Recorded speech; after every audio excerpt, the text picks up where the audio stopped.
Hi, everybody. Thanks so much for coming. It's good to see all of you. My name is Stephen Fraley. I'm the co-chair of the graduate program in fashion photography here at good old SVA. Erik is our second annual visiting artist to the program. And I just want to thank him for his involvement. We're very grateful for him being involved in what we're doing and for him to be here tonight. I also just want to give a special shout out to our friends who are visiting from the London College of Fashion, who have just arrived and will be with us for the rest of the week. So it's good to have you guys here, and we're looking forward to all kinds of great things happening. So my role standing up here is to introduce the people who you probably know very well what their accomplishments are. But nonetheless, please allow me to mention that Vince Aletti, the distinguished photography critic, was the recipient of the Infinity Award in 2005 by the International Center of Photography for his critical writing. He has curated exhibitions at White Cube in London and White Columns here in New York, and has contributed to catalogs regarding the work of Peter Hujar, Saul Leiter, Eddie Slimane, Richard Avedon, and dozens of other publications. He has been the photography critic of the New Yorker since 2005, and before that, he was at the Village Voice for 20 years. His writing on photography appears regularly in Photograph magazine and Art Forum. Vince is a faculty person in this graduate program in fashion photography here at SVA, and we are honored by his participation in our program. Erik Madigan Heck is a regular contributor to Harper's Bazaar UK, New York Magazine, the New York Times Magazine, and the New Yorker, and he's represented by IMG William Morris Endeavor. He has shot campaigns for Neiman Marcus, Etro, Tom Brown, and Kinzo. Erik has also been honored by the ICP with an Infinity Award in 2015, and a monograph of his work will be published very soon by Timms and Hudson and Abrams in, did you say April? March. So without any further delay, please welcome Vince Aletti and Erik Madigan Heck.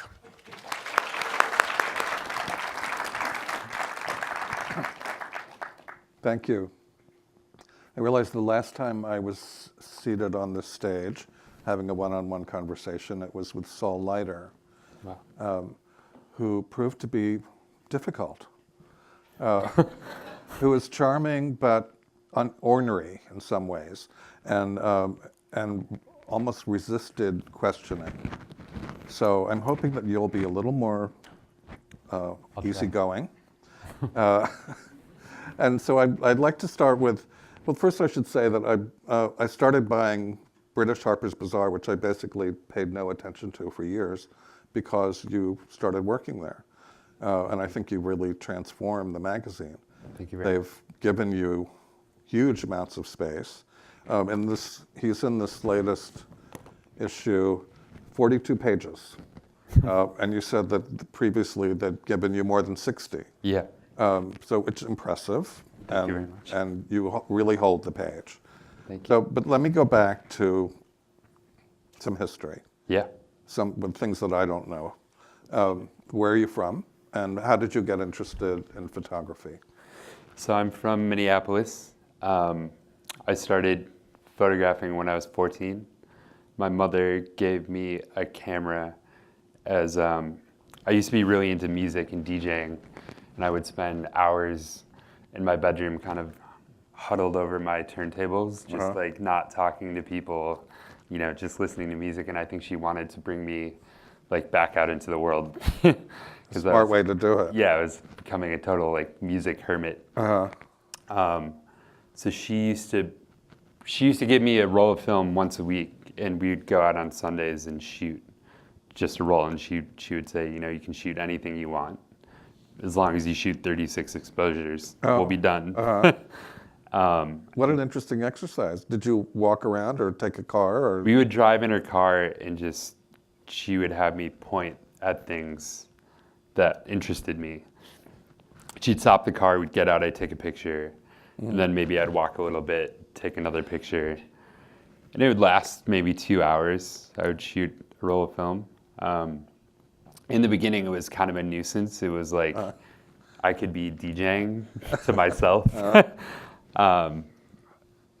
But then it just became like a routine. You know, it was like Sundays I would look forward to doing this activity, and in the beginning it was very mindless. You know, it was just kind of like going and getting a cup of coffee, but with the camera. Did you show the work to somebody? No. Did you make prints when you came back? So then I enrolled, you know, this is freshman year, I enrolled in photography, and I would go to the darkroom, make the prints every week. But it was really innocent. It was just like it was a hobby at this stage. And then there was some point that year where it just clicked. And I still kind of remember knowing it was like, you know, meeting a part, you know, it's like meeting your wife or something where you're like, oh, I just know this something is the happened, person. something clicked. Yeah, and was it a picture or was it sort of? I don't think it was a picture. Experience? I think it was just like I looked at it differently after whatever moment that was. I remember looking at the picture and being like, oh, this is what I'm going to do. I know for sure. You know?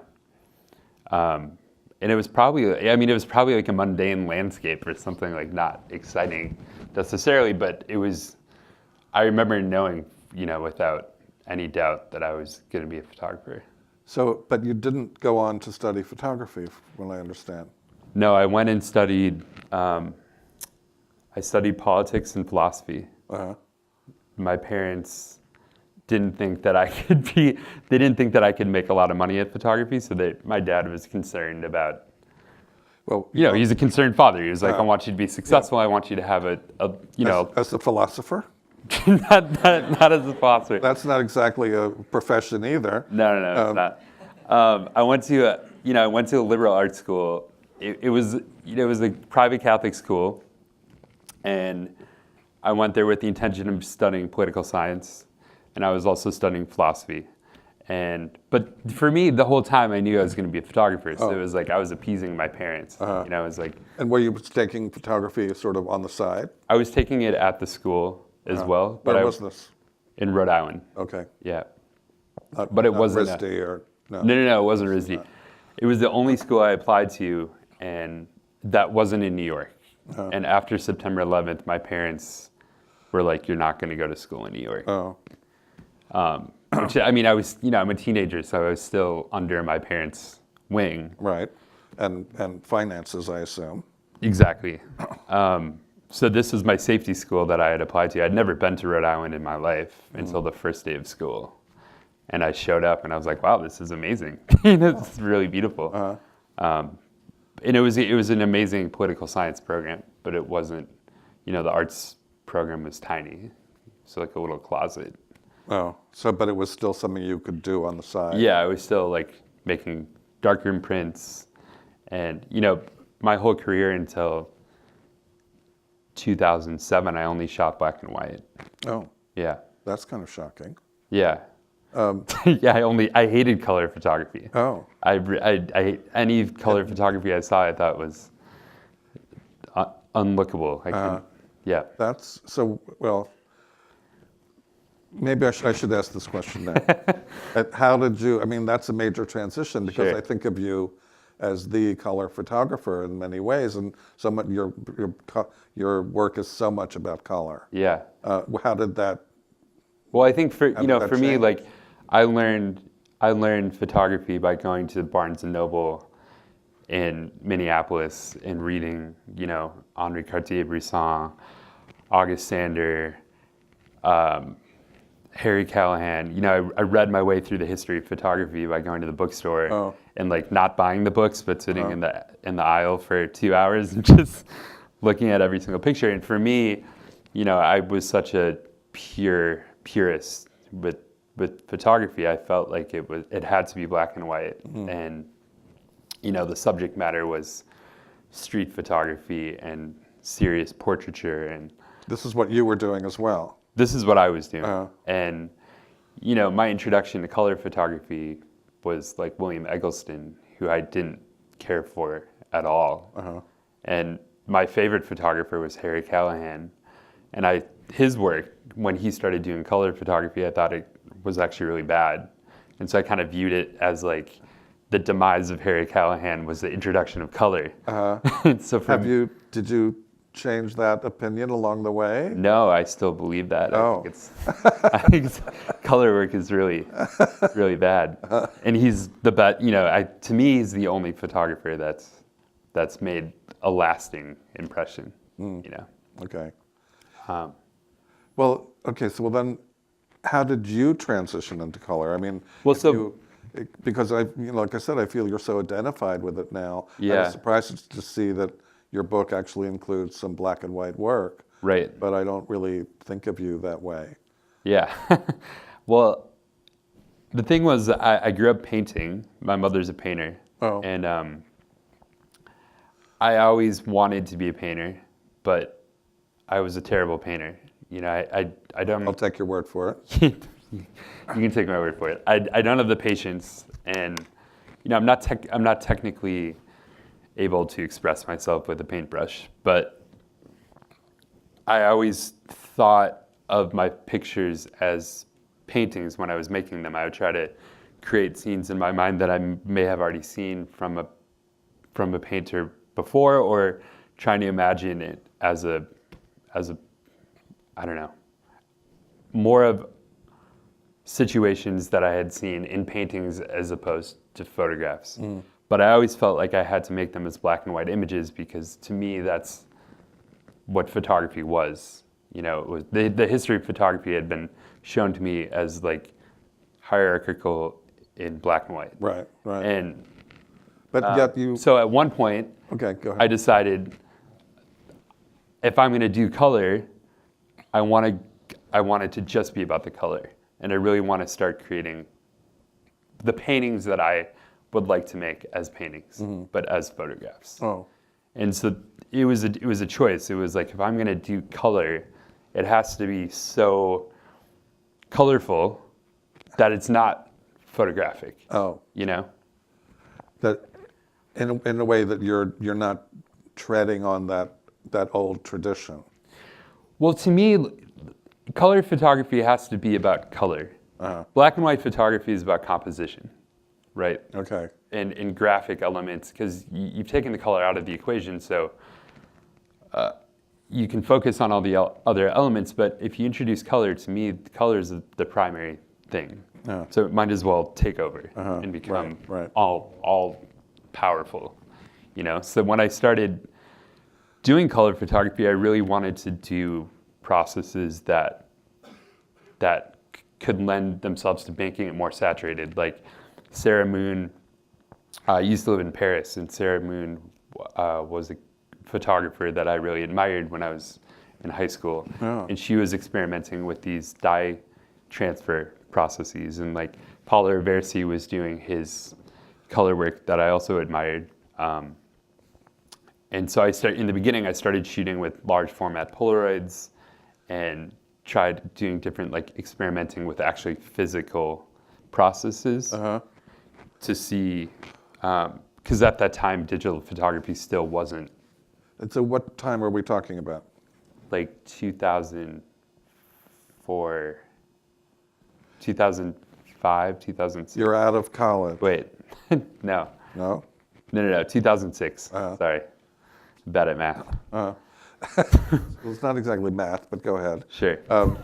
But so are you out of college at that point? I mean, are you on Yeah. your own?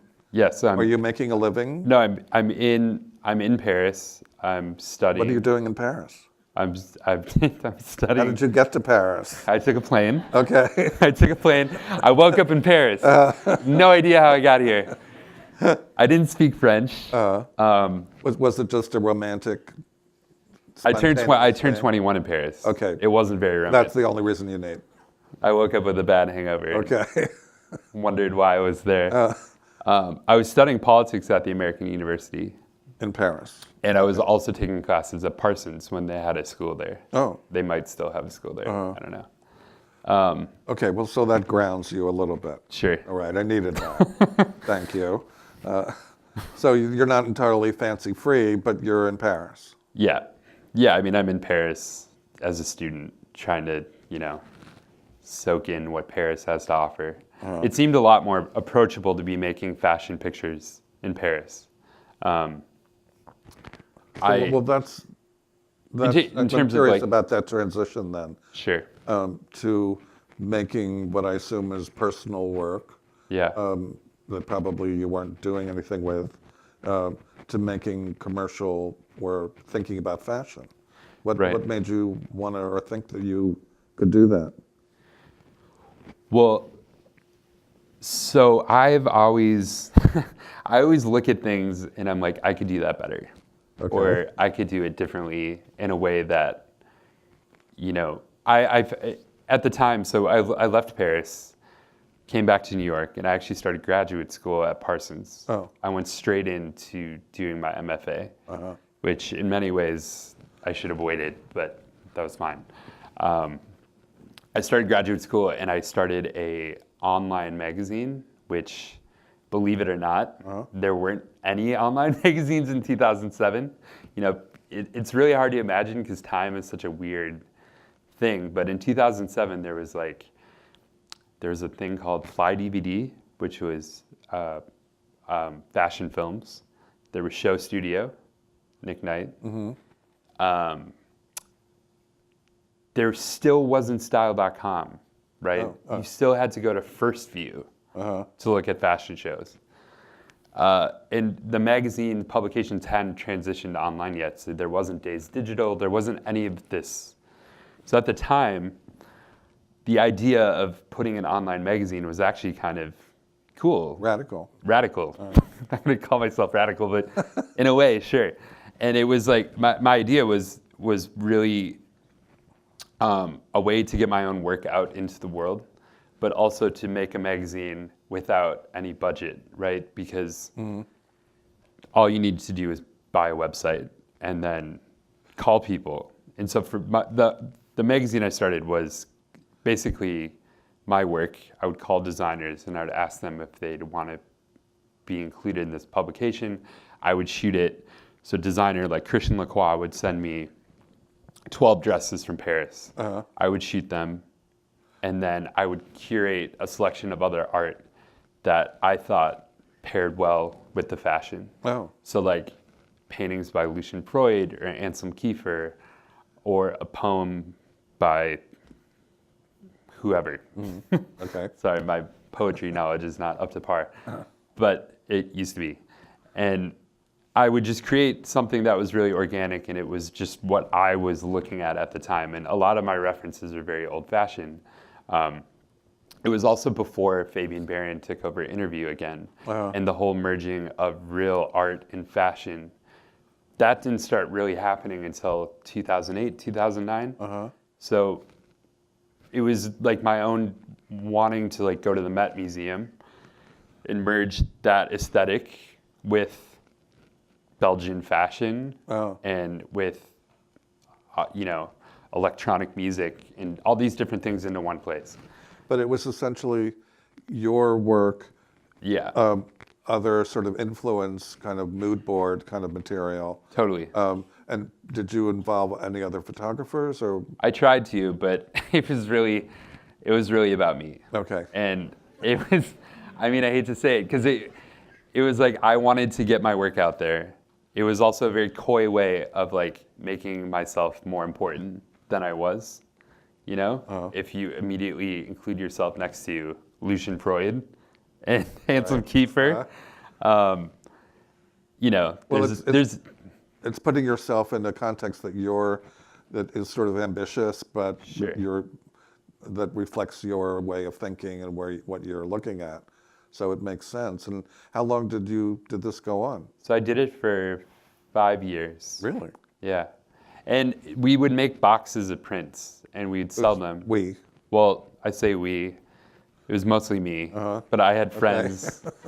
My friend over there, Anna Corinne, who helped me. I had friends in different places who would kind of lend a hand. But we would print boxes of prints at Parsons, actually, like in their computer room and in their dark room. And then we'd sell them at other criteria in London, Barney's here in New York, and 10 Corso Como in Milan, Colette in Paris. So we did 10 boxes, and then each box was just, it was extremely expensive. It was kind of like a collector's thing. Interesting. And that was how I transitioned, because that took me from graduate school to getting known on a broader scale to where people started hiring me. That was kind of the... So that's what I was going to ask. But I didn't make it for that reason.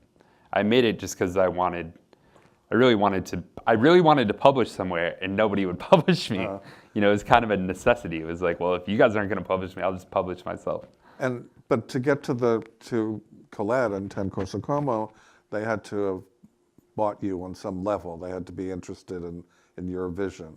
Yeah, well, we had great press, or I had great press from the beginning. Like the first issue we put out, the New York Times ran in print in the arts and leisure section, front page, one of my pictures, and a blurb that said, "The world's most expensive magazine." Oh.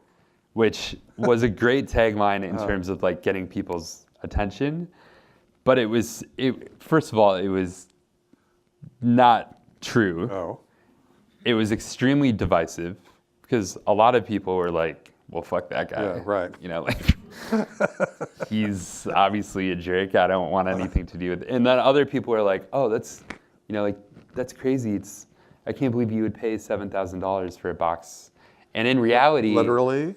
Yeah, I mean, they were like $7,500. But you would get 20 prints. You know what I mean? By an unknown person?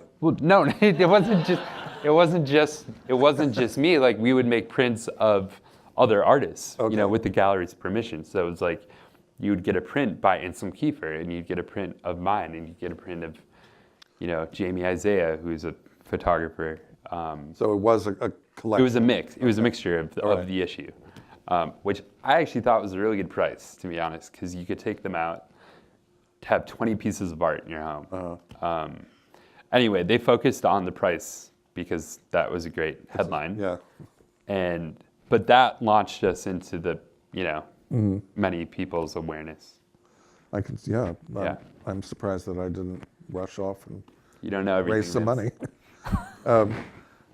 Well, and so let's talk about how that actually led to editorial work, or was that the next step? Well, so I used to be really ambitious when I was in my 20s, and I would write letters to people I liked, and which now I think back and I'm like, that's kind of creepy, but it works, you know? And I actually like getting letters. They're nice. So at the time, in the very beginning, Ann Demeulemeester was one of my biggest, I loved her fashion since I was like 15.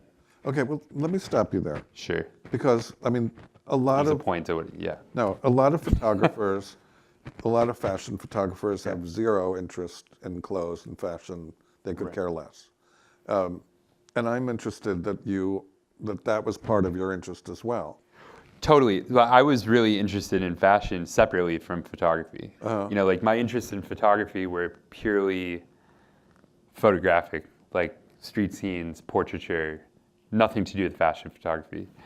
And then I was really interested in fashion, and specifically like the Belgian scene. In the kind of avant-garde design. Yeah, like Ann Demeulemeester, Dries, like the Antwerp 11, Comme des Garçons, what was happening in Japan. But I was interested in fashion as sculpture. So when I would look at it, you know, I was never interested in fashion as a cultural scene, you know. I really liked designers who could introduce a new silhouette that was sculptural and made you think on a level that was beyond just like, that looks cool, you know. And there are very few. Unfortunately, a lot of them have retired or are soon retiring. But for me, Ann Demeulemeester was the best. And when I was in Paris, I would go up to Antwerp. It's like 4 hours on the train. And I would go like hang out in her store and like hang out, like put myself in places that maybe she would come. So you know? were a total fashion geek on For some sure. level. For sure. But I was like a white kid from Minneapolis, you know, like I'd wear like an Ann shirt, but like with terrible shoes. You know, people would be like, what are you doing? Like, I don't know. Somebody help me. Because like I'm, you know, inherently I'm not like a cool skinny Berlin kid who can like shave his head and just look cool. Like, and that's not, you know, this is as cool as it gets. Like J. Crew cardigan. So anyway, I ended up making some prints, some really large prints, and I got Ann's personal address from a friend. And I like rolled them in a tube and I sent them to her. And she wrote me a letter and was like, we have to meet. Like, I love what you sent me, and like the sentiment was amazing. And we ended up having this like really personal relationship kind of off the bat, which is really strange because she was like a untouchable figure in my mind. And she ended up kind of becoming like I wouldn't say a mentor, but somebody that I would check in with in like once a year. And she would, we would do projects together. Some she would ask me to do, and others I would say, I want to shoot your clothes just because. Through her press agent is Michelle Montagna, who's like one of the most powerful people in fashion in terms of like avant-garde, hard to get in the door of fashion. So she, when Heider started designing, she started representing Heider Ackerman. She hired me to shoot Heider's first men's collection in Italy. And then through that, I mean, it was very organic. Like it literally started with a letter with me being like, "Dear Ann, I love you." Put it in the mail. And then through those just organic conversations, it led to shooting editorial eventually. Plus, so what were your first editorial experiences like? I mean, this Heider Ackerman, was that just for the house? It was for the house and for Pitti Umo, and I don't know where they were published in various places. My first like proper editorial commission was actually in the New York Times Magazine, and it was a portrait of a Boston businessman. Oh. It was great. Yeah. I was so excited. I was like, the New York Times Magazine is, still to me, the pinnacle of where you can publish. Well, because they have a great photo editor who really puts you in a great context. Yeah. And she gave me an assignment where I was like, how am I going to do this? Yeah, how did she? But they always do that to me. She gives me assignments that they throw you I'm curve. Like, why can't they just give me? But no, I mean, anyway, it was great that my first assignment was like a very buttoned up businessman because it was really hard, and it made me. You can get lazy in fashion, and it's nice to go back to non-fashion publications because you have to switch your mind into a different mode. You're shooting for a different audience. You're shooting for the world as opposed to a fashion audience, which is very specific. Well, it interests me that you do portraiture as well. Yeah. But we'll come back to that. Sure. Because I'm still curious about how you jump-started the fashion photo career, especially if your first assignment was a portrait for, at the Times. Yeah. Did she at some point have you do fashion as well? No. So I started with portraits, and then that year, Neiman Marcus, I self-published a book. Oh. And I sent it out to 1,000 people, Not me. I didn't know you, Vince. Excuse me. Yeah. So anyway, it wound up on the desk of Georgia Christensen, who's the creative director of Neiman Marcus. I think one of her friends might have bought a book and gave it to her. And she looked at it and she was like, great, let's hire him. And she hired me for the Art of Fashion campaign, which historically is a really important campaign. Yeah. Started with Richard Avedon Uh-huh. and Annie Leibovitz. Every major photographer has shot this campaign that I know of. And impressive to be sort of brought in as an upstart. Yeah, but it was also terrifying because it was like my first real job, and it was a huge job. And they buy 20 pages in Vogue. It's like the insert. So anyway, that was kind of like my first foray. Like I didn't shoot editorial. Like people did not want to publish my work. I'm telling you, I would literally like knock on. I'd like go to Dazed and Confused and be like, I'll do it for free. I'll like pay you. Like no. Thank you, but yeah, I mean, my career was super inverted in terms of how it came to be. It started with ads rather than an editorial? Kind of, yeah, which is strange because normally you do a ton of editorial work so you can get advertising. Right. But yeah, it didn't really work that way for me. Well, especially to sort of jump into that art of fashion thing in the context of so many important people who've come before you. Yeah. It's an incredible springboard. Yeah, it was. I got very lucky. But I had met with Georgia before she hired me. Like she flew to New York and she wanted to see who I was, and this is not meant to sound arrogant, but it was really because I think she could tell like I truly like the clothing. Like I want to celebrate the clothes. And I think that was really a selling point, especially for advertising, because my work isn't really it's not about sex, and it's not about being sexy, and it's not about being cool. Like so many of the pictures that I want to make are about fashion as sculpture, And if you're trying to sell clothing, that's the best way to do it. See it. I mean, yeah. Well, it's I think one of my real interest in fashion photography is the fact that it is functional at best, and it serves a purpose of actually showing you the garment. Yeah.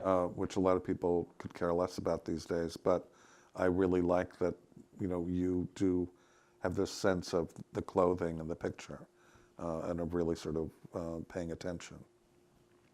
Thank you. So clearly that started from the very beginning, or it started before you were photographing. Yeah, well, because fashion was such a separate interest, I mean, I always admired fashion, like I said, as sculpture. And so when I did, in the beginning when I was a teenager, when I looked at fashion photography, it was like boobs, It's like, well, what? Sorry, what is this? Is this the 80s we're talking about, or 90s? 90s. 90s. Okay. And I was looking at GQ and I was looking at magazines that my dad was getting, not necessarily Vogue Italia, for example. Yeah, yeah. So I wasn't seeing the fantastical imagery of Mizell or like Tim Walker, what have you. But my notion of fashion photography was like this really cheap industry that was kind of like 2 steps away from, the sex club down the street. Oh. And I didn't want. Clearly you were looking at the wrong things at that point. Maybe. But I don't know. I mean, was I? I mean, there are a lot of. Anyway, my point was my notion of fashion photography was really a vehicle to sell sex, and I admired fashion, and I didn't want to denigrate it with. But how could let me just pull you back a little bit from that, because were you not somehow in the course of your interest in Callahan and the other photographers, seeing Penn and Avedon and Helmut Newton and I was. Yeah, I definitely was. I wasn't so interested. I didn't think Penn was that great. I mean, he's obviously great. Okay. Hey, it's just my opinion. It's just my opinion. I found a lot of the like 60s, 70s, 80s fashion photography to be a little bit boring. I really like Deborah Turbeville. I thought she was that's great. interesting because I was Yeah. going to ask you about her. Yeah. The more I look at your work, the more I thought about Turbeville. Yeah. Because there's something very personal there, something kind of odd and engaged in the figure and. Well, it's also that she was one of the first photographers and female fashion photographers, but to really celebrate women in a different way. I mean, she was showing you a side of a woman that wasn't made to be a sexy object or like a personality. They were just kind of like, in many ways, regular women put into more regular landscapes, like Russia in these kind of beaten down scenarios, which to me it was nice. So it was as much about her choice of models, her way. For sure, like her, 100%. Because I mean that's partly I think also why I thought of her when I was looking at especially this, that do you get to choose the models to some degree? Yeah, to a degree. I mean, in most of my projects I do with like Bazaar, there are practical reasons why we use certain models. Like it might be that budget allocates, we have to get them all from one agency, or we're shooting in London and we only have these 5 to choose from because the rest are out of town or whatever. But yeah, within that context, I do, for sure. Because they're not like they have a different kind of personality. They don't. Yeah. They're mostly not the big sex bomb models. Yeah, I mean, it's hard for me. It's like I tend to stay away from models that are very well known now. It's really hard to put your stamp on somebody who you're constantly bombarded with by photographers who have much bigger, ad space. Oh, okay. Whatever. I don't know what I was doing with my hand. This means nothing. And also my pictures aren't sexy in a physical and literal way, so it doesn't make sense for me to shoot like Cara Delevingne or what have you. I mean, for me, it's like I'm not so interested, but I'm also not so interested in people in my work. You know what I mean? Oh. Like for me, it's more about the fashion, it's the landscape, it's the color. So putting a recognizable figure is almost distracting and almost takes away from the work for me. So ideally the models sort of recede into the scene and the clothing. Yeah. Okay. Or you don't even see their face. That would be my preference. Okay. Half my book, there's no faces. Well, while we're talking, Yeah. we should start showing a little bit of this project. Yeah. What you're showing right now are the opening pages of this book. Why don't we show? Yeah. Sorry, get all the water. So, this is... A nice format, by the way. Thank you. It comes out... Oh, yeah, we already said that. Anyway, this is a book I've been working on for 2 years. And we'll show you... This is the pagination here. Feel free to... Do what? I don't know. Also, if you guys have any questions, feel free to ask. Well, we're going to Maybe. do that at the end. Just kidding. Right. Don't say a thing. So the book starts out, the book is based on color. So it starts out in blue. Oh. And then it goes to green. It's like a color wheel. Oh. Yeah. You didn't even figure No, that I out. didn't pick that up. I know. I mean, I certainly absorbed the sense of color. And I guess while you're showing this, let me jump to the question about landscape. Yeah. Because a lot of the opening images are pure landscape. Yeah. Or, and a lot of a lot of your work does involve people in the landscape, often like deep in the landscape. Yeah. So, and where does, I mean, this is very Monet. Right. A lot of these are really quite beautiful. These are actually ponds. The surface of a pond that's been multiple layers put on top of each other. Oh. Yeah. In various places too. Like some of these are shot in Florida, some are shot in Minnesota, some are shot in France. Yeah. So, is there a landscape painter or photographer that interests you, that kind of feeds into this? I mean, I grew up looking at all the Impressionist painters. For me, I love Degas' landscapes. My favorite painter has always been Vuillard. And I mean, I spent 6 years trying to figure out how he made his space so flat. You know, how there's no dimension between the person in the landscape and the object in the foreground. And that was like my quest to like make a Vuillard painting as a photograph. And I started with landscapes, and then for me, for me, the most important thing has always been using color to like flatten space. Oh. Yeah. And certainly there's this sense of flowers and print and this profusion of flowers especially. Yeah. But texture and all the kind of light and color that comes into all this. Yeah, these were, I mean, in many ways too, like a lot of the black and white photography I was doing in the beginning was landscape, and I've always loved landscape photography. And now I feel like I have to put a person in it to like justify making it. So I try to make them as small as possible. They disappear, and then I can publish it because it's a fashion picture. Oh, okay. So it fits into the context. Yeah.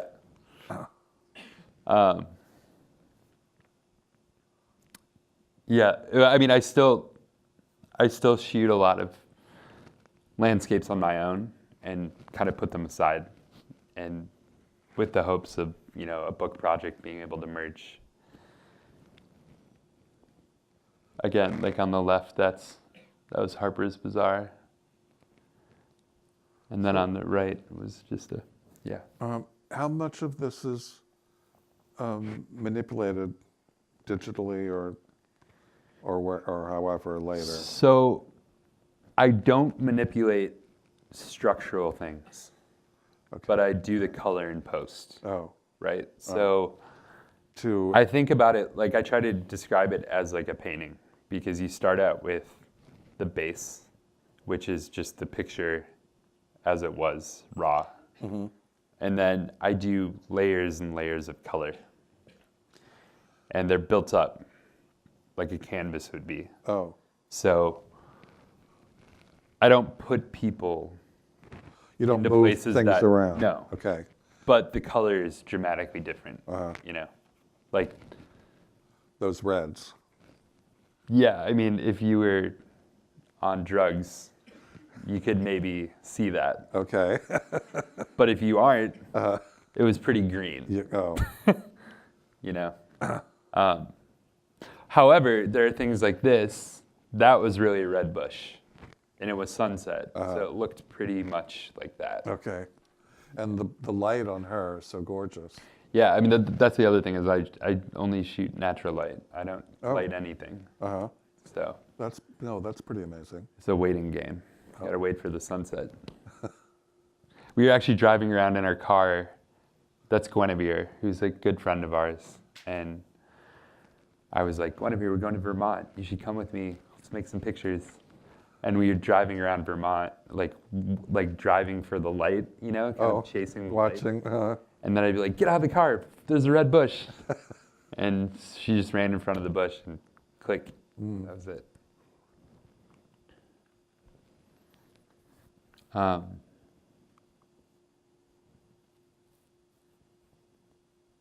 Like that was a dress for John Battista Valli.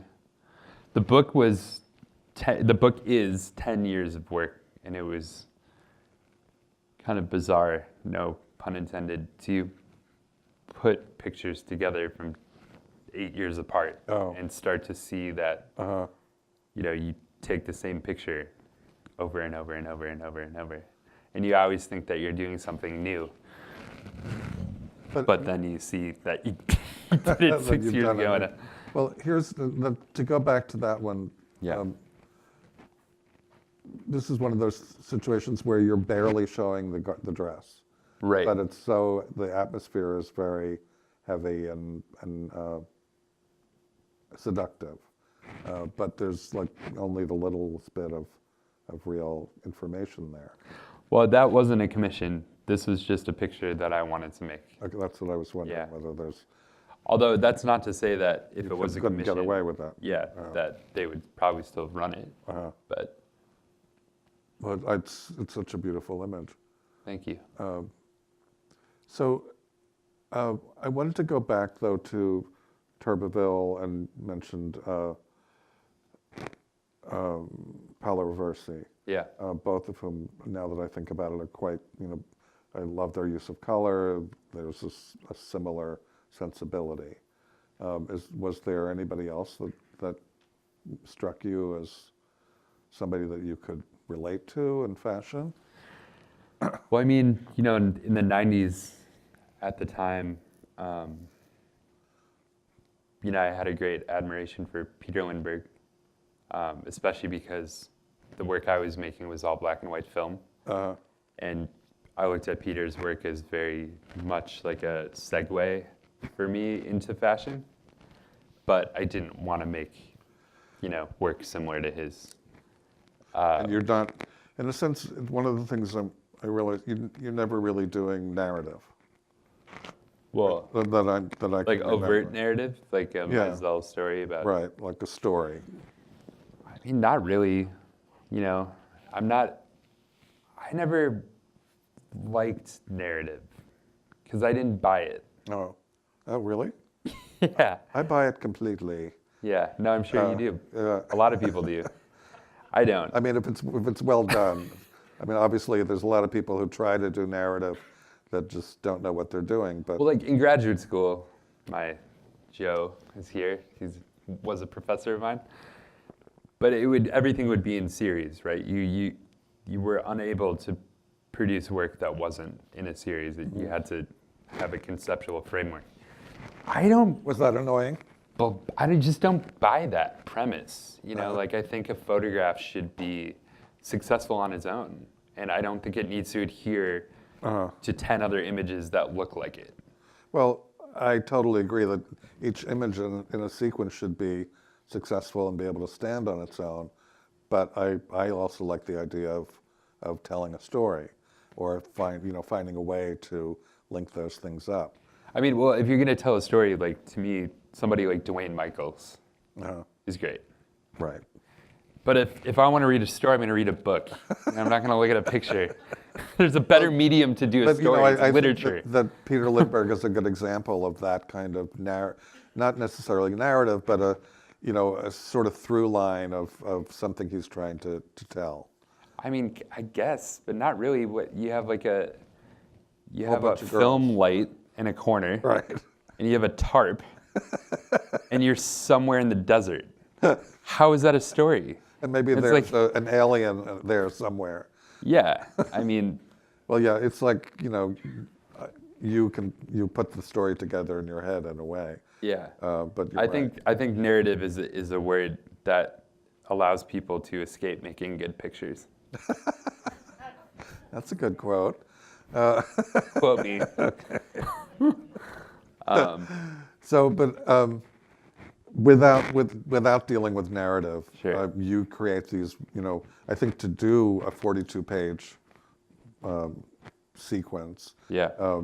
that where the pieces don't feel, they're all quite different. Yeah. All your settings are different. You're indoors, you're outdoors, and it's like sustaining that. I think is really an interesting and difficult thing to do. Thank you. How do you go about that, or is it just a matter of like, I think it's just adrenaline because you have to make, those shoots we have to do 40 some odd designers in 2 days on location oh, when it's 20 degrees uh-huh, and there's no heat. And I think a lot of it is like crisis management.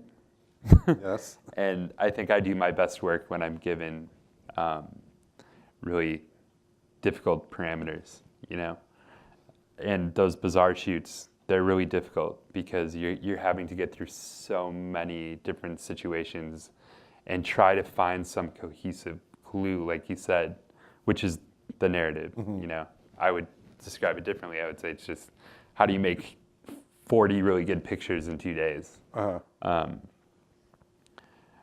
And I don't know, for me, it's normally the atmosphere is the glue, like trying to make it less about the people and making it more about the environment. right. So that the people just become part of the environment. And then the environment is the story, if you will, Uh-huh. Well, Well, I wanted to ask you about beauty, yeah. since I was in the conversation that you have with Susan Bright, right? Yeah. In this book, you say at one point, beauty is one of the most powerful forces that surround us, yet we are taught not to talk about it. Yeah. And because I think beauty does seem to be one of those subjects that is difficult to handle in art school, or and that's, I think, where people are taught that it's something that shouldn't be. Right. It's like the word you shall not speak. But Yeah. which I've never believed in either. I always think that that's, it is what people should aim for. Right. But it has become a difficult topic. And how do you get around that? Clearly, your work is very focused on beauty. Yeah. Well, I always said the rule of thumb for me was, would my mom like it? Right? Like, I think when you talk about beauty, Well, first we need to know a little bit more about your mom. Is she a tough critic? yeah, I mean, she's a tough critic, but I'm just using that as like a general statement. Like, would your mom like it? Okay. I don't know your mom, but My mom would like it, yes. but I guess my point in that, with fashion work, so much with any industry, industries are insular, and people, we all can get caught up on thinking about specific things that we're taught to think about for our industry. Let's just talk about fashion. And I think when I talk about beauty, beauty is something that affects everybody. It's something it's an experience that any person's had in their life. I'm not talking about beauty as described as makeup. I'm not talking about beauty in different specific senses. I'm talking about beauty on a larger, like, experiential way, right? And so for me, we don't have conversations about beauty because it's like talking about religion. It's an impossible thing to really talk about. To pin down. But to try to talk about it, with my work, I want the image to be for everybody. Yeah. And I think that's part of what I'm trying to talk about with beauty, is that I would like your mom or the guy on the street or somebody in a different culture who isn't, versed in what Givenchy is and what Harper's Bazaar UK is, to have an experience with the image or a reaction with the image emotionally, and have, beauty to me is an experience. It's like you have an object, you have yourself, and that thing in between, that's the beauty. The object itself isn't necessarily beautiful to everybody. People get people get really held up on subjectivity, but I right. don't think that's the conversation. Conversation is that middle place of how you respond. Yeah, and I do believe there are objective universal things that people react to. Color, certain ways figures are described. You can look through the history of painting and see threads popping out. And for me, those are more important than, I don't know, making an image that seems to be of the now. Oh. Well, I mean, it interests me that you're, in a sense, there's something very classical about your work. There's something romantic about it. I mean, I really think there's some like pre-Raphaelite things going on here. And yet at the same time, you're also really interested in this very avant-garde clothing design that's Right. That's very intellectual in some ways, Yeah. and appeals to a very kind of narrow audience. Sure. So I mean, having those two things play together is, I think, what makes the work interesting.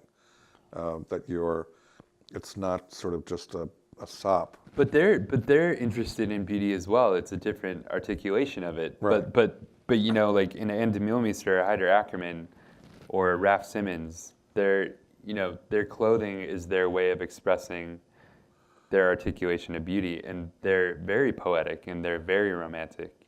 It's the aesthetics are different. But when I shoot Ann Demeulemeester in a setting with little boys that look like Mario Giacomelli priests, Oh. You're taking something out of the Belgian context, and you're celebrating it in my own viewpoint of beauty, and it's it kind of becomes full circle.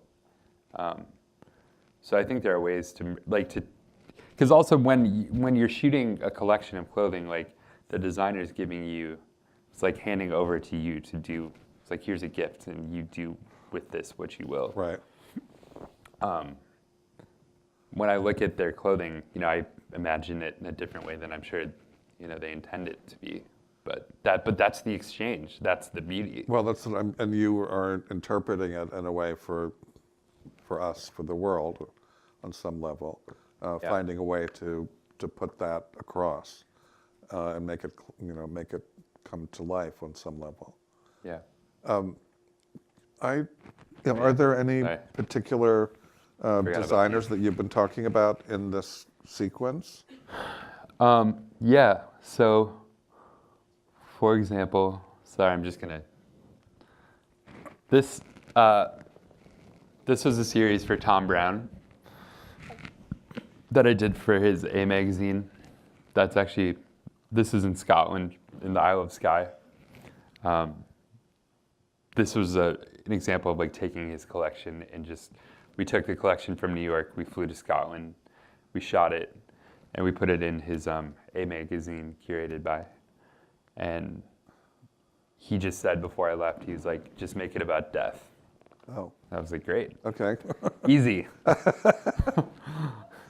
And so we went and we made these pictures. Let me see. I think I passed a couple. Yeah, these are. It's on the left. Oh. Uh-huh. This is in like the northwest part of Scotland, on an island that is one of the oldest places that you can go. Oh. Expect to see a dinosaur. And we just made a bunch of pictures that, to me, were about like almost crossing over, going up into that abyss and saying goodbye.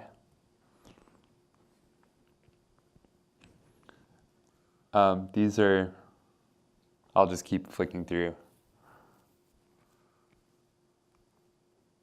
This is one of my favorite pictures. I can still say, I know it's on the have back, a favorite. on the back of your book, right? Yeah, this is for Valentino, and we shot this at the Botanical Gardens in the Bronx. Oh, really? Yeah. Well, often, I mean, your use of pattern on pattern on pattern is really compelling, and comes across, repeatedly in the book. But then this kind of, strong color really stands out. I do want to go ahead to the Gucci campaign. Yeah. So I'll get to. But it's good to see there's also some, toward the end of this, these just more simple, like silhouettes Yeah. that seem to me to go back to your talking about sculpture. Yeah, for a while I've been doing these, just the back of people, which I prefer. Oh. No face. So why is that?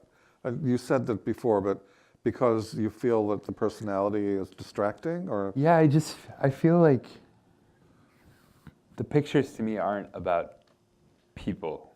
I'm not interested in people necessarily. I also don't think photography is the right medium to talk about people, There's such better mediums. That's a whole other conversation. No, but I mean, I will not have that conversation. I'm just right? stating facts. I mean, you have literature and you have film. Okay. So, photography, it's a... Let's Anyway. not go there, really. August Sander, excuse me. Can I just get you DNR riled best. up and you can say something you regret tomorrow? And this kind of this graphic group is really interesting to me too. Yeah. It feels like you sort of subtracted a lot of material in order to get these images. Yeah. For a while, I mean, it's trying to figure out how to really eliminate the person while having them still be this central focus. The body. The body. Well, it does really play up the garment, Yeah. the shape, the silhouette, everything that's sort of just, it makes it, in a sense, a pure fashion image. Yeah. I also just think, we see faces everywhere, all the time. See too many faces. Is that a problem? Too many faces. Let's not get into this again. All right. I'm just going to keep... Right. I mean, one of my favorite areas is portraiture. Mm-hmm. So, and you're doing that as well. So you have to deal with faces and all that comes with it. Yeah. So, I know that you... Yeah, but a lot of the I'd like to portraiture turn I to do is trying to make them into a sculpture, Oh, We can talk about that. okay. I thought the one on the last, this black and white one is really striking. Mm-hmm. Is there's still a body in there? Yeah, so the top was the headpiece. It was actually a wig, but we took from the shirt and put it into the hair. Oh. Right, so this became...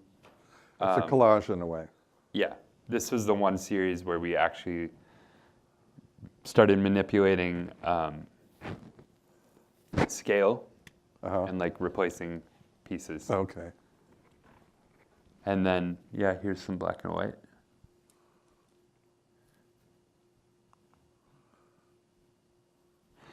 So then, it goes into Gucci, which is... Let's talk a little bit about this. This is the Gucci menswear campaign that you said will not actually be running. No, it's not, it's not a campaign. No. So I wish it was. I do too. Yeah.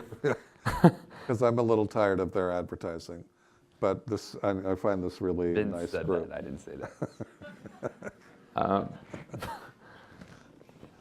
So I was going to do a residency in Venice this fall, which I did. Mm-hmm.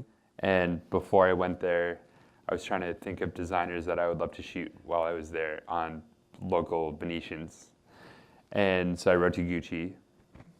and they brought down the menswear collection before, like right after they showed it. They got on a train from Milan, brought it down to Venice, and we scrambled.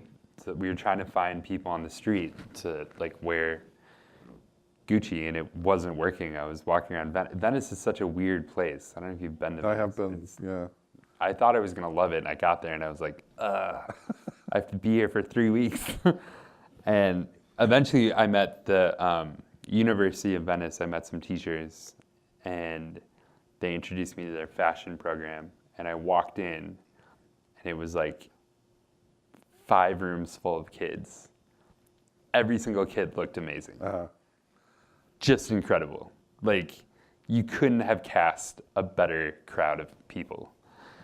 And so the stylist that I was working with, a good friend of mine, her name's Kat, we walked around, and she's way more outgoing than I am. Yeah. So I was kind of like, I'd be like, that person. And she'd walk, you know, be like, over there, they'd stand up, and we'd like take their picture, write down their email.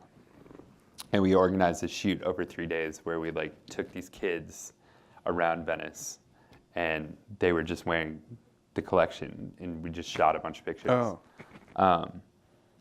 And it was amazing too because they're fashion kids, so they really appreciated the really clothing. liked You know, they're like, oh, that's how they made that, and I mean, so it was amazing to see it on people who actually Appreciated it. yeah appreciated it. Well, it's also, I like this because there's something not exactly snapshotty, but more spontaneous about this. Yeah. It feels relaxed. It feels like, and it's, you know, it has a nice feel to it. Well, these are all friends, like, who hang out outside of school. You know, there's an authenticity just to their relationships that you don't have when you're working with models. You know, like these two are best friends in real life. And it was more just telling them to go about their day, you know. And following. And I was kind of a fly on the wall. Hanging out with them. Yeah. This is actually the teacher. Her name is Deda. Oh. That's in an elevator. This is, the actual image is a little bit bigger.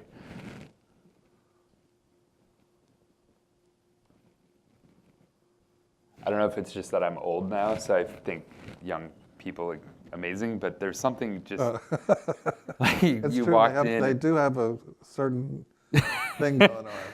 Yeah. But also, I guess, see, I find the Gucci clothes kind of ridiculous. For sure. But, and so somehow it's not exactly down to earth here, but it feels more believable to me. Yeah. People actually could wear these clothes. Yeah, but I mean, at the same time, like they were the perfect casting. And they were enjoying you know? it, yeah. Like they look like Gucci guys, but less polished. Well, you know, I guess anytime you put on those stupid glasses, no one's going to look. Anyway, the glasses are sort of thankfully absent in most of these pictures. So we like this. I mean, Right. come on, you can make up a better Gucci Right, moment. / Wes Anderson. Right. I mean, he really looks like that at all times. Oh. This is nice too. I like Yeah, this is, I think, one of my favorite pictures. Well, so I guess it interests me that you find color in the landscape. Yeah. You know, clearly you're looking for these settings, but the the color of the boat, the brickwork, everything really is part of it. It's like, I don't know, I'm thinking of Funny Face too, where everything seems like it's colored deliberately to work with, you know, for that moment in the fashion picture.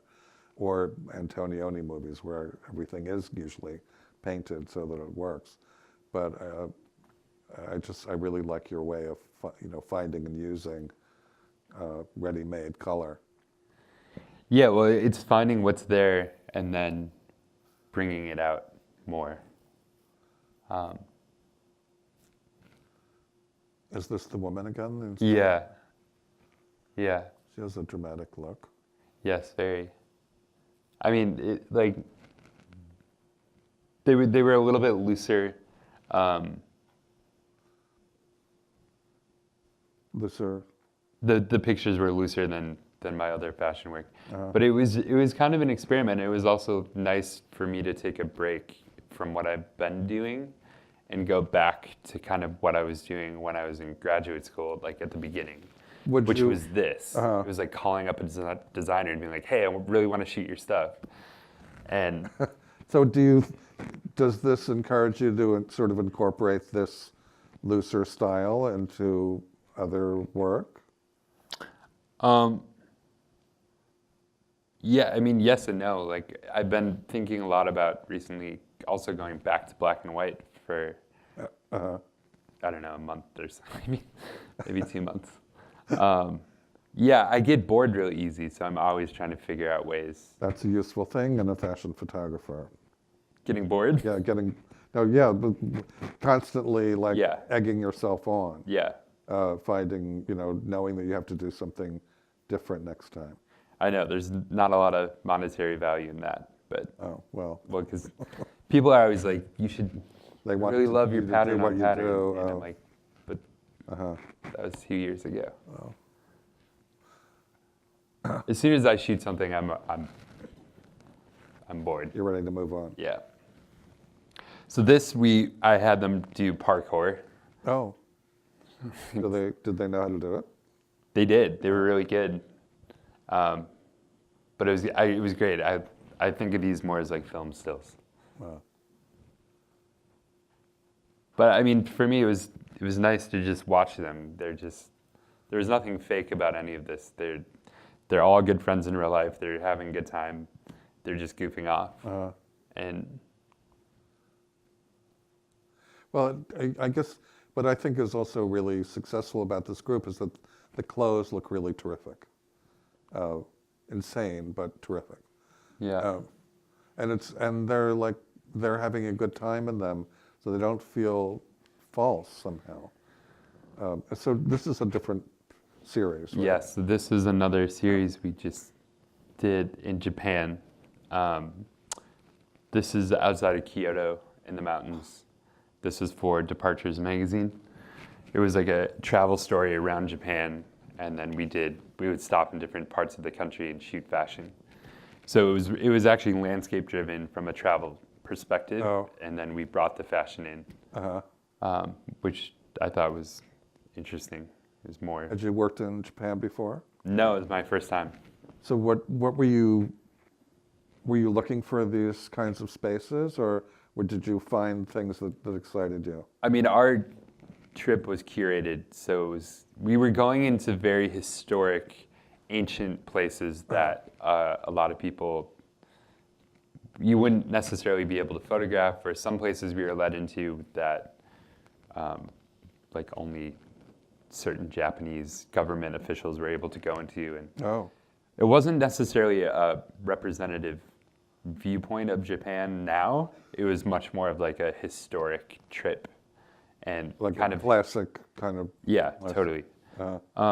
It's funny. I sent out this. Every time I do a new body of work, I send an e-blast, and there's some people on my list that I don't know how they got there. Like, I didn't add them. Maybe they added themselves, what have you. And there's a fashion designer that I won't name. Okay. That you probably wouldn't know. Okay. It's German. Known, but like not. You'd have to know your kind of 90s. Oh my God. Anyway, he was on my list. I have no idea how he got on my list. And I sent out this e-blast with like this picture and one other picture, and he wrote back, "You have to be careful not to be too kitsch." And I wrote back and I was like, "What the hell, man? Like, what are you talking about?" But I mean, I said it a lot nicer. And anyway, we went down this like really horrendous email back and forth. We're just like saying like I've never met this person. I don't know him at all. I have no idea why he would take the time to say that little comment. But then I started re-looking at the pictures through this lens of like, are they kitsch? Or are they touristic? Or Yeah, are they touristic? And it, the whole thing was like, our trip was specifically curated by these people that I did. Like, I wasn't picking the locations. Right. I was kind of, anyway, you guys be the judge. Kind of turned me off from the whole series.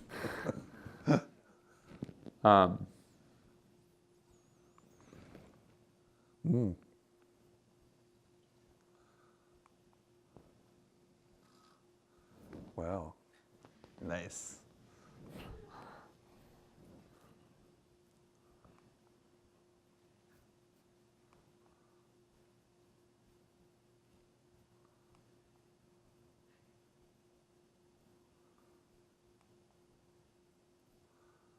So how many of these are published or have been published? It was a big portfolio. I want to say like 28, Oh, something like that, 26.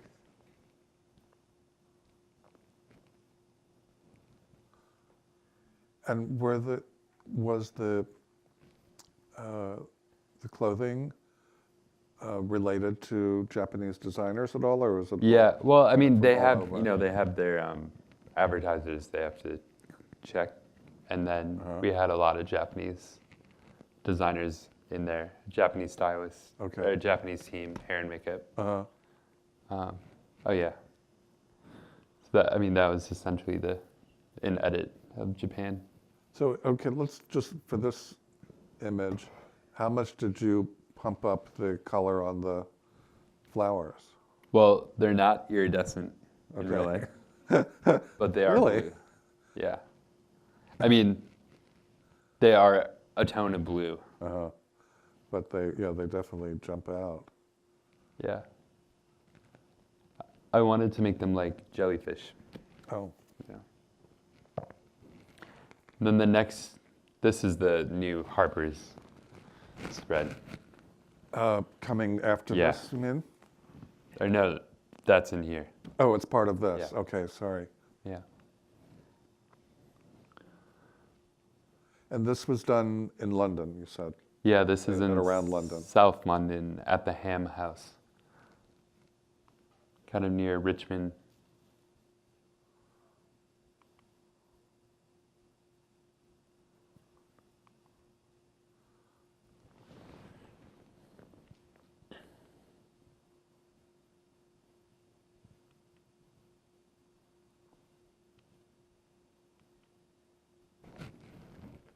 That's very Turbeville. Yeah. I think it's the clothing though too, and Oh, the headpiece. oh, yeah, I see. But just that sort of soft focus is really nice. Yeah.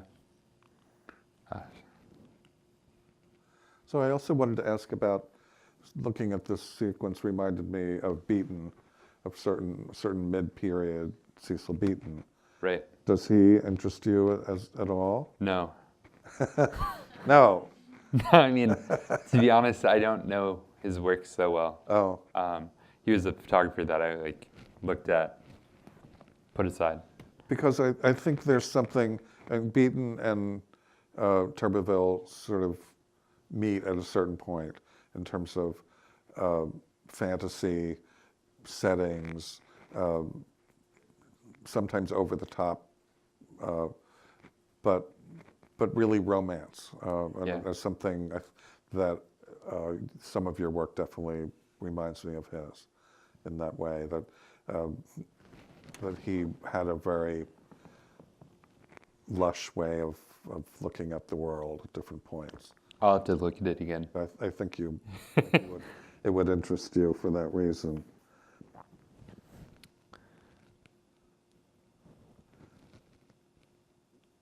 Also, I guess I was thinking about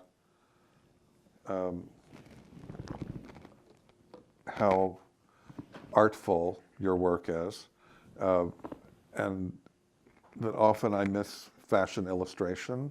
Yeah. And that your work has a kind of a quality of that, of painting or drawing, and Yeah.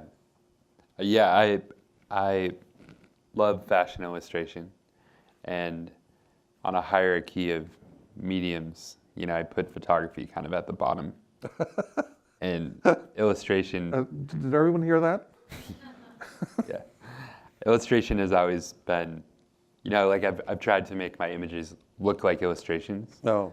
In many cases, because again, like I wish I could be an illustrator instead of a photographer, but I can't. So I use. Yeah, there were things sort of at the end of the sequence of your book that reminded me that had a very illustration quality. Yeah.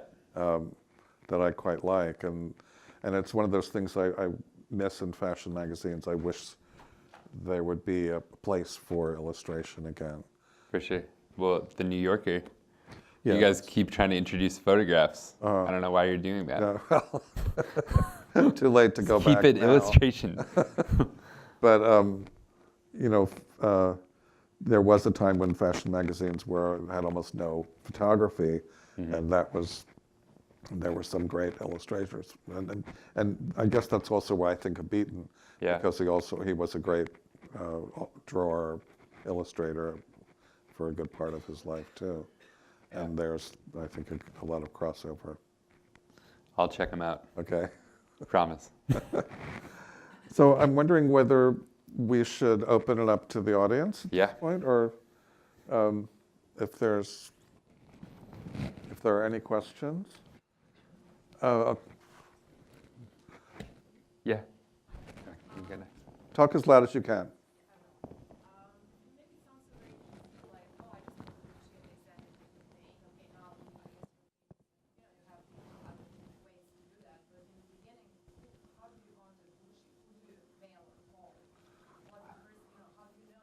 Yeah. I mean, I always thought of it as like, you can get to anybody if you want, you know? It is easy, I think, if you think about it as it being easy. Well, So practical example, your like. first example of How do you, so, okay. if you just wrote to someone. Let's say you want to do work with Valentino, right? Where are they based? They're based in Rome. You can go through the press office, which they'll for sure say no. You could go through stylists who have relationships with the press office. You could go to Rome. You could go literally to their office and watch people come out, and maybe they have drinks after work. And you could go to the cafe and you could start a conversation. Oh, you work at Valentino, that's interesting. I mean, there's a million ways. Like, you know, it's the more creative, the better, but I think the problem is that most people probably don't think it's possible, and if you start with that premise, then it's not possible, you know. But honestly, the more annoying you are, like, it kind of better for you in the long term, in the beginning, and then stop being annoying. As quickly as possible. Yeah. But your first example of writing to Ann Demeulemeester is really, ballsy on one level, but also you did it innocently out of real interest. Yeah. And if that's, your way of approaching something, that seems like that, that's a possibility. And certainly now you have a name, and it makes, you're calling Gucci, and they know who you are. Yeah. But at the beginning, but I mean, yes and no. I think I still think that many people don't know me. Like I think a lot of people know my work, but they don't know me. Like when we called Gucci, it was through the relationship of the stylist at first. Actually, it was through Here's how. I was like, I want to contact Gucci. One of my best friends is the head of PR for Comme des Garçons. She is good friends with that person. I was like, hey, can you introduce me? It was just a process of, But it wasn't like Gucci, they were like, oh my God, Erik Madigan Heck. I'm not Mario Testino or whoever. Okay. Someday maybe. Other questions? Your first magazine. Yeah.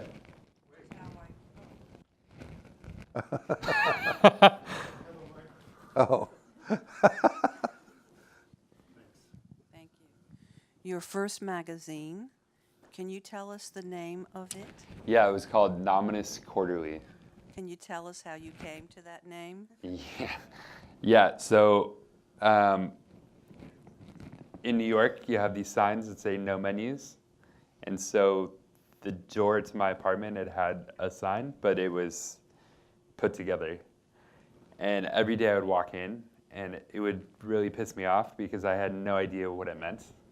And I thought it was Latin because there was no space. And then one day I looked at it and I was like, oh, that's just no menus. Right. That's so dumb.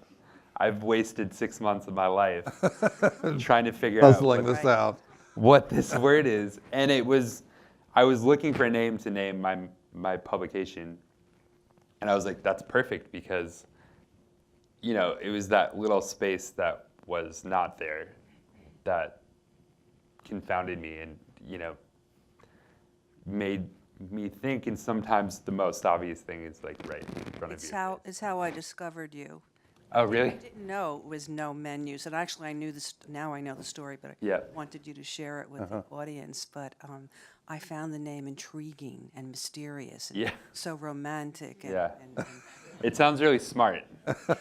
Like it sounds like, oh, that's a literary journal.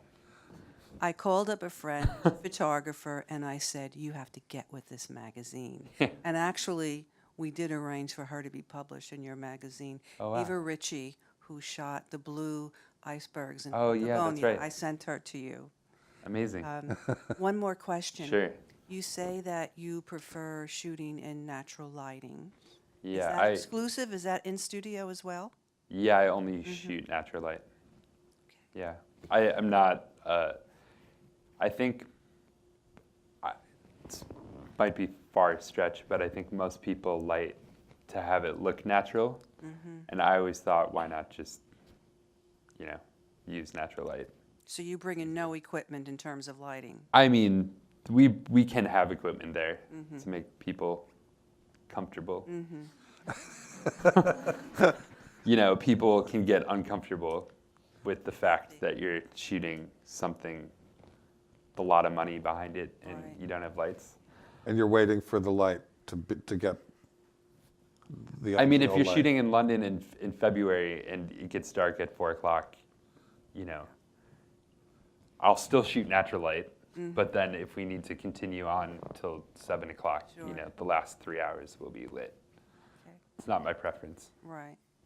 Should I pass this on to anybody else? All right, I guess I have like a multi-part question. So it looks like looking at this image behind you, you use a lot of allusion to art history. So that's like, at least I think that's the joy of life. Yeah.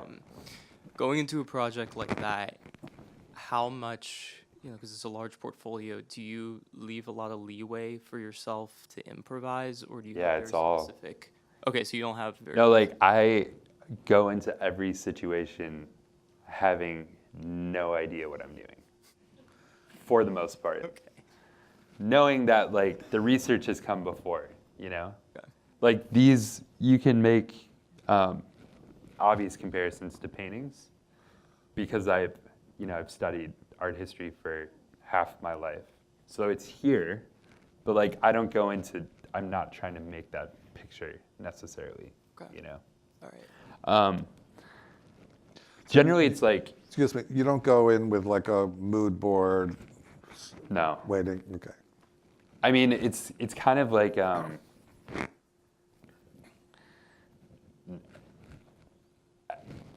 What do you I call a describe spy it as then? like being like a spy. Like I kind of wish I was a spy. Okay. But it's like, you get a call, it's like, we need you in London tomorrow or whatever.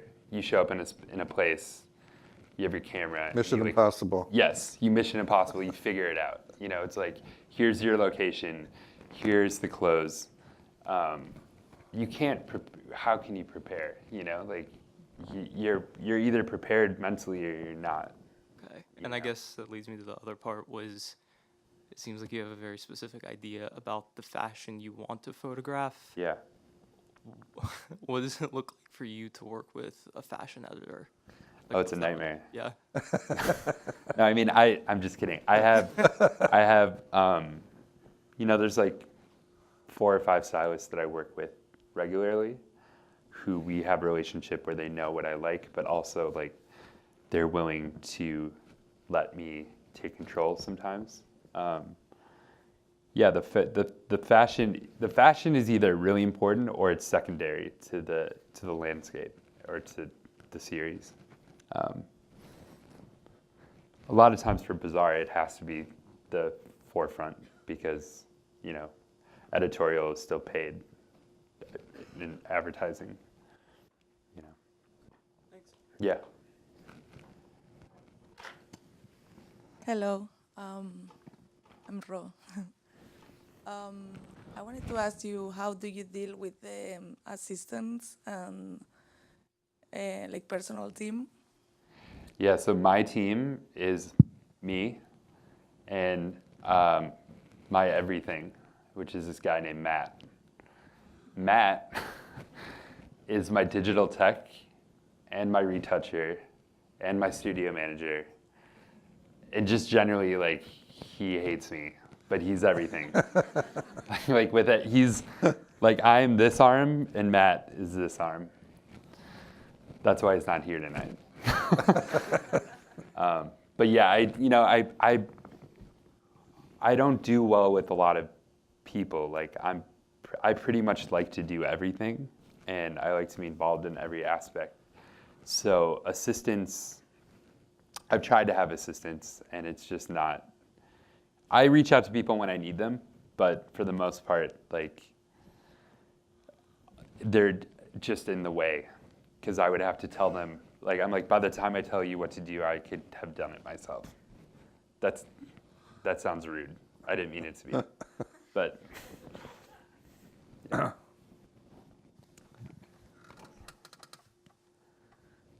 Any other questions? Hey, Peter. Sorry. Just one thing I wanted to touch on, because I know you recently embarked on it, but movie and image, film, Yeah. digital, commercials.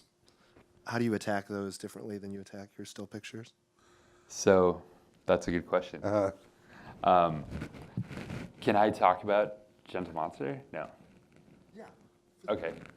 No? No, For the room, you can. not who's involved. But not the casting. Great. These guys We are my. represent Eric, so. These guys represent me.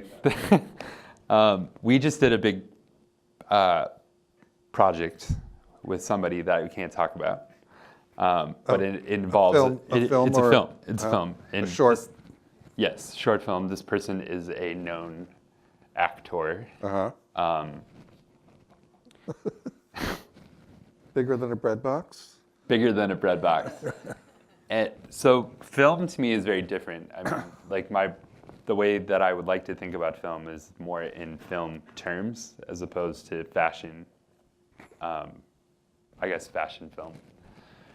So, yeah, to answer your question, like when I eat my meal on my plate, I tend to segregate the foods, you know? And I try to, I'm terrible at analogies, but I try to think of like film very separately from photography. And, you know, that's what I was saying about black and white photography and color. Like it's easier for me to digest things or mediums when they're kind of pure, you know? But you still think of color photography as impure? I mean, come on. Second best. Let's not go there. Let's not go there. Okay. I mean, especially, right, I'm just your own I'm work. kidding. I know, I hope so. No, I mean, like, if I do more film, it's going to be more in a very film referential context as opposed to trying to make fashion films, I guess. Or animating Yeah, pictures. right. Yeah. Like, I wouldn't want my film work to look at all like my fashion photography work. Are there filmmakers that you'd love to be compared to? Yeah, I love Jonathan Glazer. I think he's amazing. I don't know who. Jonathan Glazer. He's great. Look him up. Okay. I'm writing it down. Yeah, I mean, I love, Abbas Kiarostami, Krzysztof Kieslowski. You getting these? No, but go right ahead. David Fincher, No. I still think is one of the greatest American film directors. But again, it's difficult because I am adverse to narrative a lot of times. Oh, And so you're just, that does You're make it just a like- difficult thing. just destroyed your mind. Well, there's always abstract film, Yeah. but with a unnamed performer, that's a little probably difficult. Commercial client. And a very commercial client. I know. Difficult to carry off, I would guess. Oh, I think we did a good job. You'll see soon enough. Okay. Yeah. Yeah. Another question sorry. back here. Do you have a muse or model face? I know you don't like faces, but do you? I don't know.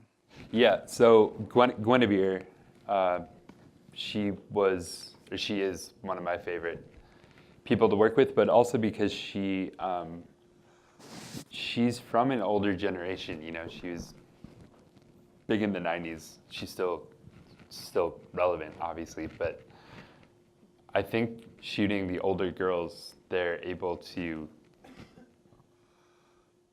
go into different character roles that, like, naturally and inherently, that it's really hard to find muses now who are young, who are as comfortable as, like, just being themselves, but also taking themselves into these, thinking about it as like an actor would, as opposed to a model. Mm-hmm. I find now a lot of models, they're present and then they're like, what do you want me to do? As opposed to finding something inside and actually transforming for you without you having to direct them. And I'm not a good director, Some people are really good at being this. I'm an observer. I always have been. So for me, when I put a girl in front of me, I want them to really find it, as opposed to me telling them what to do. And is that difficult sometimes? Yeah, it's extremely difficult.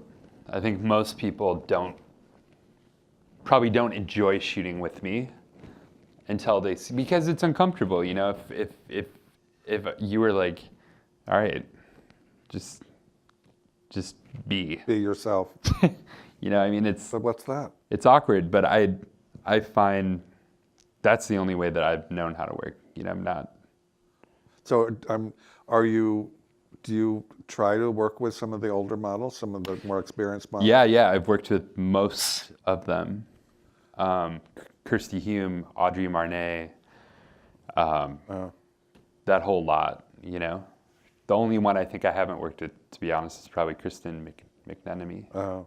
But I mean, that would be great. It's Yeah. no reason. There's that something about the characters of that period that are still really interesting. Yeah, totally.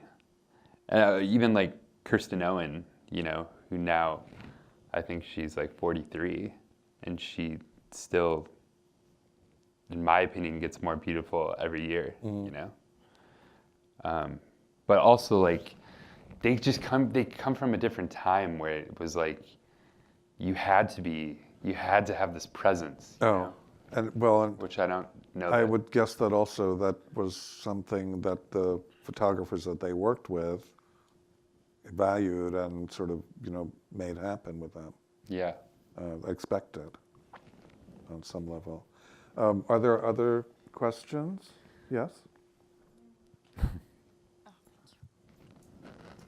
Well, you told us about collaboration with Gucci. Yeah. I want to know more about collaboration with Aganovich. Oh, with Iganovich. Aganovich, yeah. Yeah. Who is that? I know you're like really good friends, and these are my favorite designers, so maybe some. Yeah. Well, actually, we're just going We're shooting the new collection in a couple weeks. So Aganovich, so Aganovich is the young label at Michel Montaigne. So Michel Montaigne started Helmut Lang and then did all the Belgians, Ann Demeulemeester, et cetera, et cetera. And I was in Paris, and a good friend of mine, I was like, hey, I need a new designer to work with. Like, throw me a bone. Who is making clothing that is amazing and like kind of flying under the radar? And they're like, yo, you should check out these guys at Aganovich. They're great. And we met, and we immediately like hit it off and became best friends. And so now we have this ongoing thing every season. Like they actually just came out and stayed with us for a couple days in the country. They're just like, they become like friends. Yeah, I was looking for another word. It's a good one. Yeah, and now it's just I used to have that relationship with Mary Catranzu, and we would do, every season, we would do a lookbook, and we'd just make pictures because we wanted to make pictures. And actually, Aganovich this season, in February, upcoming, they're not doing a show. We're only gonna make pictures and then release them to the world that way. So it's exciting. I mean, it's so expensive to do shows too. If you're a young brand, it's like, I don't know how they afford it. Anyway. Oh. Thank you. Now, because your rep is also here, I wanted to know how did you find a rep, and like how did you know it was the right one, and a little bit of a story. It's a question actually for both, I guess. How did I find them? Yeah. So, well, do you guys want to? Long story short. So, Jimmy Moffitt is he involved in the program? Yeah. Still, yes. Yeah. In Co-chair, right. So Jimmy. SVA program. Right. I don't know if I'm telling this right, you can stop me if I'm not. He helped start this branch of IMG, and I had been speaking to Jimmy for a little while about representation, and it's within IMG, so it's it's a division, that just represents photographers and directors. Anyway, they were starting something new. It wasn't a traditional agency. It wasn't art and commerce. It wasn't our partner. And it's been 8 months. It started just very organically. I mean, historically, I've represented myself. Like I don't know if you guys would say I'm difficult to work with, but I like to do it. I like to do everything, So for me, having an agent for a long time wasn't easy. In the beginning, I had an agent, Stockman Martel, which is very commercial. They didn't really do fashion, and he kind of nurtured me into the world of portraiture and introduced me to Kathy Ryan at the New York Times and Jody Kwan at New York, et cetera. So that's kind of how I started. But then I stopped with them, and I was representing myself for a number of years, which I also really liked. It was just, it got to the point where, so many jobs only come into agencies. And if you're representing yourself, you're also just kind of putting yourself out of the equation at a certain point. No. Some photographers later in their careers, I think, have, David Sims left, the art partner, 3 years ago or 2 years ago. I think there are certain cases of at that scale, where you can do it yourself. You just get a studio manager instead of an agent. Oh. But those are few and far between, I think. Yeah, I would think it would be difficult and better to have someone out there stand up for you. Yeah. Yeah. I mean, I stand up for myself. Clearly. Should we have just one more question? That's right. I know. Good segue for that. You said you'd stand up for yourself. Is there clients or jobs you might not take? Yes. Yeah. I know why you're asking that, by the way. Yeah, so, well, we haven't really talked about ethics, and I know we're at the end of this. Yeah, you're just going to roll your eyes. No, are there clients I wouldn't take? Yes, of course. And are there subjects I wouldn't shoot? Yeah. For example, I wouldn't shoot Donald Trump. Thank you. And the reason he's asking is because, you know, a very reputable photographer shot the cover of Time, and which has engaged a lot of us in conversation about, is that appropriate? When is it just a job? Or when do you, as an artist, have a, you know, an ethical responsibility to say no to an assignment? And for me, I feel like that there are certain subjects where you do draw the line and you say, no, I will not shoot them. What's another example? I mean, for a long time, I felt like the Wall Street Journal was a publication I wasn't willing to publish in because it's owned by Murdoch, and it's an extension of, you know, right-wing conservative media. And to be honest, like, I don't think it's a place where you can't ethically publish in the Wall Street Journal and then turn around on Facebook and complain about the Republican Party. You know, you become a propaganda extension by publishing, you know. There are certain distinctions like that, I think, at a certain point in your career where they're important. And if, you know, as an artist, you're part of the media spectacle, you have to take responsibility for your actions. But, That's... Yeah, It's thoughtful. Yes. So, because I tend to be apolitical when it comes to things like fashion magazines. Yeah. Especially because I think the Wall Street Journal magazine is quite a good one, because they do get a lot of good photographers. Yeah. But I hadn't ever thought of the ethical question, and it's a strong one. You know? Yeah. I mean, it's the least, I don't know. I mean, but you can make the argument against it. You can say, you know, you're fulfilling a job and it's a hired job. I tend to think that you still need to maintain some sort of boundaries for yourself. Yeah, no, I totally agree. But that's just me. So, did you want to make that the last question? Is there anything you guys want to close with? There was one person way over Yeah. here, but he's been raising his hand Yeah, a few yeah. times. So let's just make this the last question.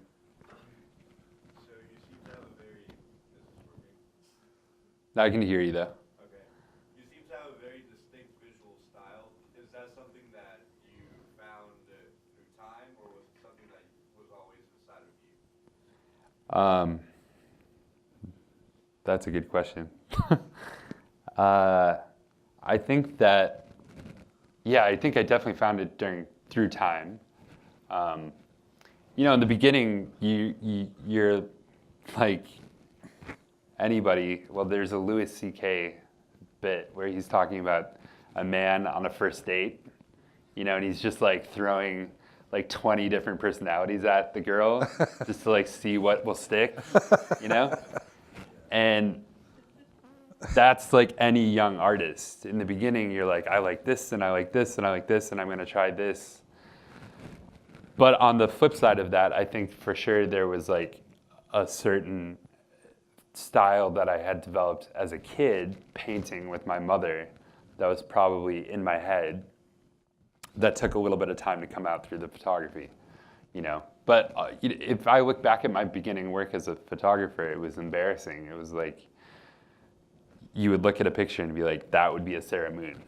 And then there would be a Paolo Roversi picture, and then there'd be this person that I copied. And, you know, that was fine because I was a student and I was trying to figure out what it was. And I think just through time, you know, just you realize what it is you like about certain people, and you take little things, and then over time you start making them your own, you know. But It's like Malcolm Gladwell, didn't you say if you do anything for 10,000 hours or something like that, you'll make it your own? I think he said that. Okay. So yeah. Anyway, thanks for coming. Thank you. Yeah.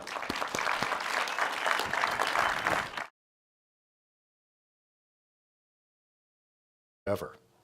He has shot campaigns for Neiman Marcus, Etro, Tom Brown, and Kinzo.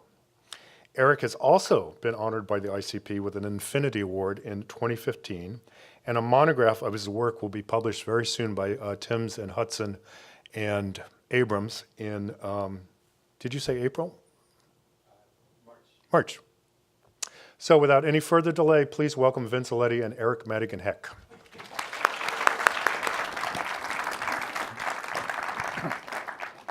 Thank you. I realized the last time I was seated on this stage having a one-on-one conversation, it was with Saul Leiter, who proved to be difficult, who was charming but ornery in some ways, and almost resisted questioning. So I'm hoping that you'll be a little more easygoing. And so I'd like to start with, well, first I should say that I started buying British Harper's Bazaar, which I basically paid no attention to for years, because you started working there. And I think you really transformed the magazine. Thank you very much. They've given you huge amounts of space. And he's in this latest issue, 42 pages. And you said that previously they'd given you more than 60. Yeah. So it's impressive. Thank you very much. And you really hold the page. Thank you. So, but let me go back to some history. Yeah. Some with things that I don't know. Where are you from? And how did you get interested in photography? So I'm from Minneapolis. I started photographing when I was 14. My mother gave me a camera as I used to be really into music and DJing, and I would spend hours in my bedroom kind of huddled over my turntables, just like not talking to people, you know, just listening to music. And I think she wanted to bring me like back out. Oh, Yeah. that's kind of shocking. Yeah. Yeah, I hated color photography. Oh. Any color photography I saw, I thought was unlookable. I couldn't, yeah. That's so, well, maybe I should ask this question now. How did you, I mean, that's a major transition because Sure. I think of you as the color photographer in many ways, and so much, your work is so much about color. Yeah. How did that? Well, I think for How did that me, change? like I learned photography by going to Barnes and Noble in Minneapolis and reading, you know, Henri Cartier-Bresson, August Sander, Harry Callahan. You know, I read my way through the history of photography by going to the bookstore and like not buying the books, but sitting in the aisle for 2 hours and just looking at every single picture. And for me, you know, I was such a purist with photography. I felt like it had to be black and white, and you know, the subject matter was street photography and serious portraiture, and This is what you were doing as well. this is what I was doing. And you know, my introduction to color photography was like William Eggleston, who I didn't care for at all. And my favorite photographer was Harry Callahan, and his work, when he started doing color photography, I thought it was actually really bad. And so I kind of viewed it as like the demise of Harry Callahan was the introduction of color. So Did you change that opinion along the way? No, I still believe that. Oh. I think color work is really, really bad. And he's the best, you know, to me, he's the only photographer that's made a lasting impression, you know. Okay. Well, okay, so then how did you transition into color? I mean, because like I said, I feel you're so identified with it now. Yeah. I was surprised to see that your book actually includes some out into the world. Smart way to do it. Yeah, I was becoming a total like music hermit.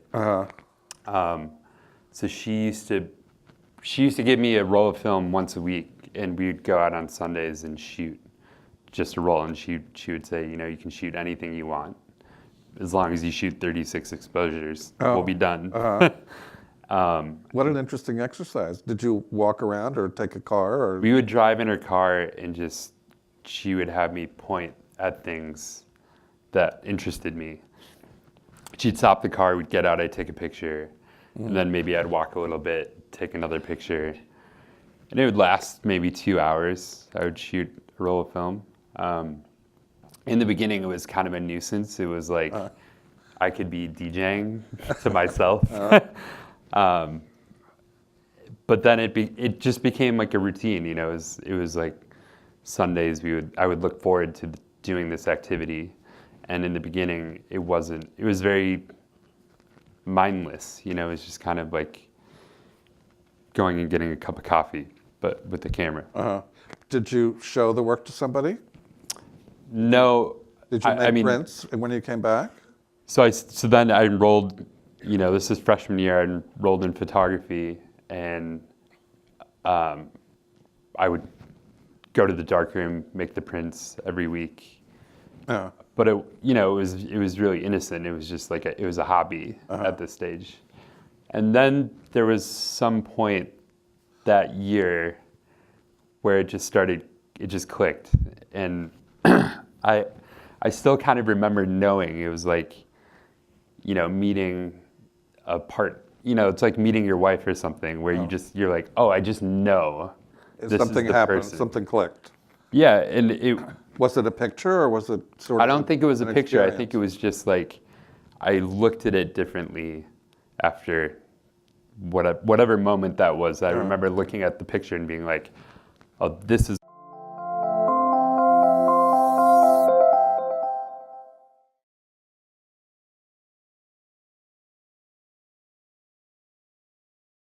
Hi, everybody. Thanks so much for coming. It's good to see all of you. My name is Stephen Fraley. I'm the co-chair of the graduate program in fashion photography here at good old SVA. Erik is our second annual visiting artist to the program. And I just want to thank him for his involvement. We're very grateful for him being involved in what we're doing and for him to be here tonight. I also just want to give a special shout out to our friends who are visiting from the London College of Fashion, who have just arrived and will be with us for the rest of the week. So it's good to have you guys here, and we're looking forward to all kinds of great things happening. So my role standing up here is to introduce the people who you probably know very well what their accomplishments are. But nonetheless, please allow me to mention that Vince Aletti, the distinguished photography critic, was the recipient of the Infinity Award in 2005 by the International Center of Photography for his critical writing. He has curated exhibitions at White Cube in London and White Columns here in New York, and has contributed to catalogs regarding the work of Peter Hujar, Saul Leiter, Eddie Sliman, Richard Avedon, and dozens of other publications. He has been the photography critic of the New Yorker since 2005, and before that, he was at the Village Voice for 20 years. His writing on photography appears regularly in Photograph magazine and Art Forum. Vince is a faculty person in this graduate program in fashion photography here at SVA, and we are honored by his participation in our program. Erik Madigan Heck is a regular contributor to Harper's Bazaar UK, New York Magazine, the New York Times Magazine, and the New Yorker, and he's represented by IMG, William Morris, and That's what I'm going to do. I know for sure. You know, and it was probably like a mundane landscape or something, like not exciting necessarily, but it was. I remember knowing, you know, without any doubt that I was going to be a photographer. So, but you didn't go on to study photography, from what I understand. No, I went and studied. I studied politics and philosophy. My parents didn't think that I could be. They didn't think that I could make a lot of money at photography. So my dad was concerned about. Well, you know, he's a concerned father. He was like, I want you to be successful. I want you to have a you know. As a philosopher. not as a philosopher. That's not exactly a profession either. No, it's not. I went to a liberal arts school. It was a private Catholic school, and I went there with the intention of studying political science, and I was also studying philosophy.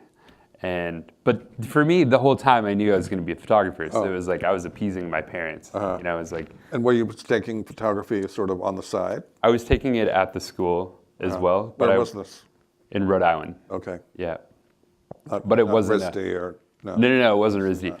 It was the only school I applied to, and that wasn't in New York. And after September 11th, my parents were like, "You're not going to go to school in New York." Which, I mean, I was, I'm a teenager, so I was still under my parents' wing. Right, and finances, I assume. Exactly. So this was my safety school that I had applied to. I'd never been to Rhode Island in my life until the first day of school. And I showed up and I was like, wow, this is amazing. This is really beautiful. And it was an amazing political science program, but it wasn't, the arts program was tiny. So like a little closet. Oh, but it was still something you could do on the side. Yeah, I was still like making darkroom prints, and my whole career until 2007, I only shot black and white.